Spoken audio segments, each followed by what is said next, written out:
Puff pastries are one of those products that has endless variation between bakers. Most of the techniques, however, share some common ground. A puff pastry is made from laminated or rolled in dough, meaning it's made up with hundreds of paper-thin layers of butter and dough.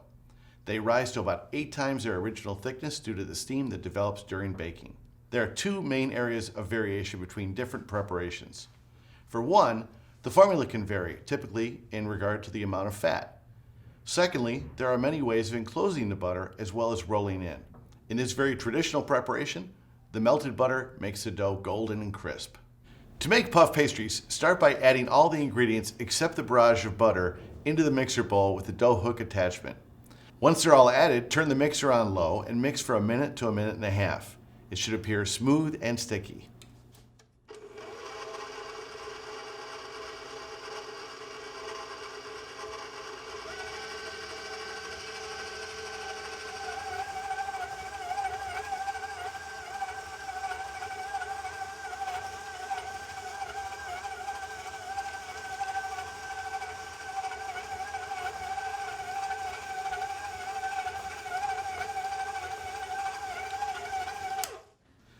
You notice I added a little bit extra water there because if the dough appears a little bit too dry and you have to kind of adjust, you can. But again, use your ice water. It's going to be a lot smoother that way than having a very, very dry dough. You want a dough that's not completely dry. After the dough is mixed, remove it from the bowl and roll it into a 9-inch by 4.5-inch rectangle on a lightly floured bench. Now this dough we're just going to press into a rough rectangle and then we're going to roll it out a little bit more.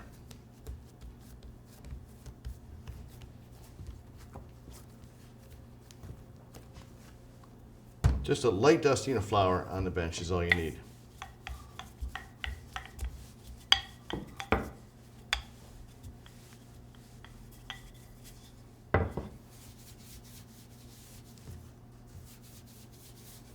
Looks pretty good. Dust off the excess flour. This will make it easier for you to roll it up in plastic. When the rectangle is formed, wrap the dough tightly in plastic and place it into the freezer. Wrapping it tightly prevents the dough from developing the skin. Next, take the barrage of butter and pound it into a square 4.5 inches by 4.5 inches. Wrap this in plastic and place it in the refrigerator. Both the dough and the butter should be chilled for 20 minutes.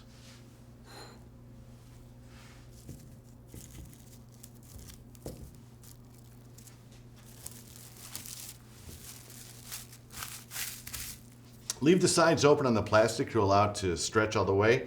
You'll eventually tighten it up to make it a 4.5-inch square.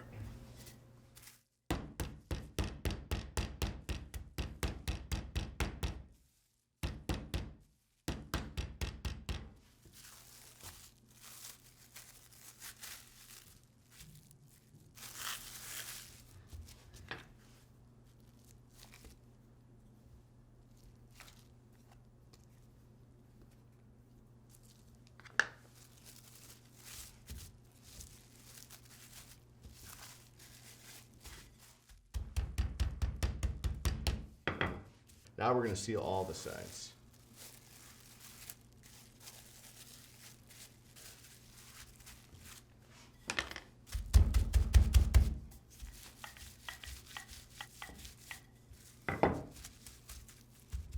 After shaping the butter, place it in the refrigerator for about 20 minutes. After 20 minutes, remove both the dough and the butter and allow them to stand for 5 minutes to slightly warm up the two. It makes it a bit easier to roll out. When the 5 minutes has passed, the 2 separate products should be roughly the same working consistency. They should be cool but able to be rolled. Now that the fat and dough are ready, start the rolling in process by placing the butter block onto the center of the dough. You might find that the dough has contracted a bit when it was in the freezer, so we may have to roll this out a little bit more. Test fit it. It doesn't reach now, so we're going to go ahead and roll it out a little bit longer before we put the butter in.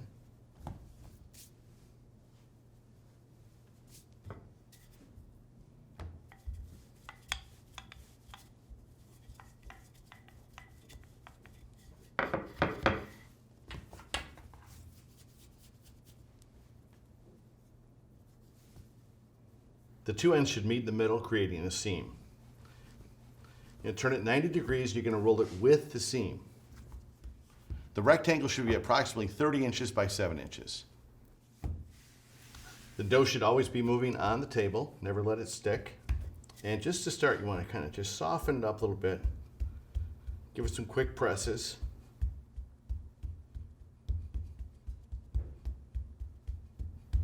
And then continue to roll this out.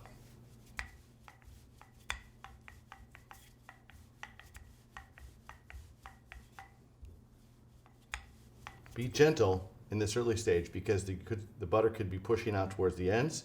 You also don't want to break up the butter inside. Since the dough and the butter are the same consistency, they should roll together. If you find yours is kind of fighting you, give it a little bit of rest. Eventually you'll get it out to about 30 inches. It may not get all the way to 30 inches. You really want to be aware of the texture of the dough and the butter. If it's getting too soft, don't roll any further. Don't try to get it to the 30 inches. But you want to check both sides, make sure that they're both about the same thickness, and continue to roll. That little bit of resting will help it roll out even longer.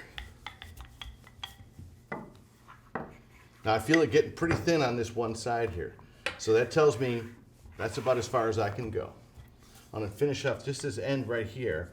May put a little bit of flour down right here just to make sure that there's no sticking at all.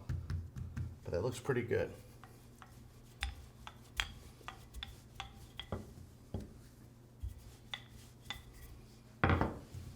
Again, allow it to relax. Get your hands up underneath it. Brush off the excess flour.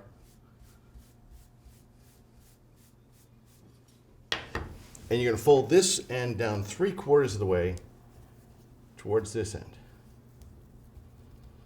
And this end, you're going to bring up to meet this end, creating a seam. Again, brush the excess off. And you're going to fold it in half again. This is called a double fold. You're going to turn it 90 degrees clockwise. Notice that the seam is on the left-hand side, and when it comes out of the refrigerator, I'm going to make sure that the seam is on the left-hand side when I roll it out for turn 2. Once this fold cycle is completed, tightly wrap the dough in plastic wrap and place it in the refrigerator for 20 minutes.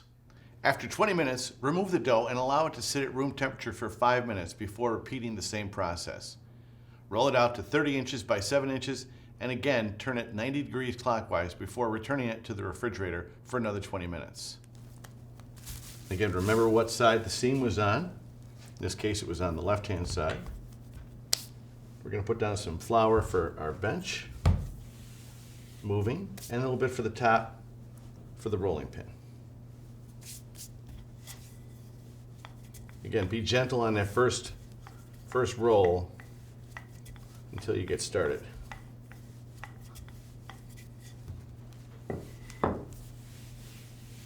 Make sure the dough can move on the bench at all times.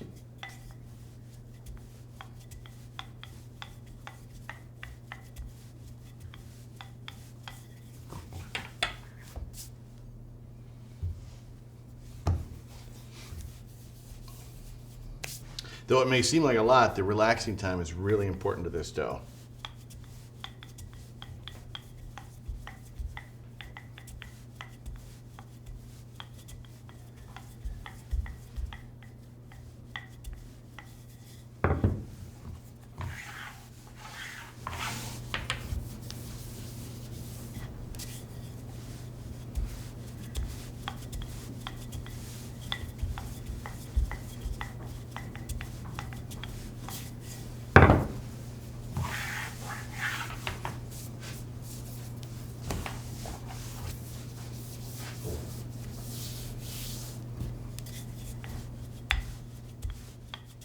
Again, use your judgment to see how long you can make it. 30 inches is your goal, but you may not reach that. That's okay.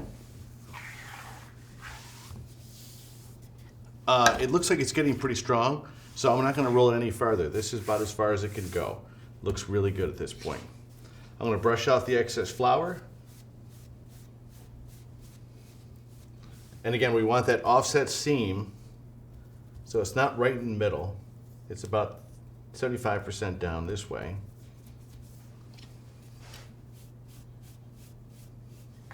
And then fold it in half again. Turn it 90 degrees clockwise. And again, my seam is on the left-hand side. At this point, the dough needs to be refrigerated for another 20 minutes. Repeat the cycle for a third and fourth turn. Wrap thoroughly and return the dough to the refrigerator overnight before baking. Each turn further incorporates the butter into the flour, which creates the flaky layers. The dough is ready to use after resting 6 to 8 hours or overnight in the refrigerator. It can also be tightly wrapped and put into a freezer storage bag and kept for up to 2 months. To use the frozen dough, simply allow it to slow thaw in the refrigerator before using. There are a number of ways of utilizing the finished puff dough. Just some examples including making turnovers or bear claws, or using it as an alternative tart dough, or simply filling it with brie and baking. Puff pastry dough is versatile with numerous applications and is a foundational viennoiserie skill.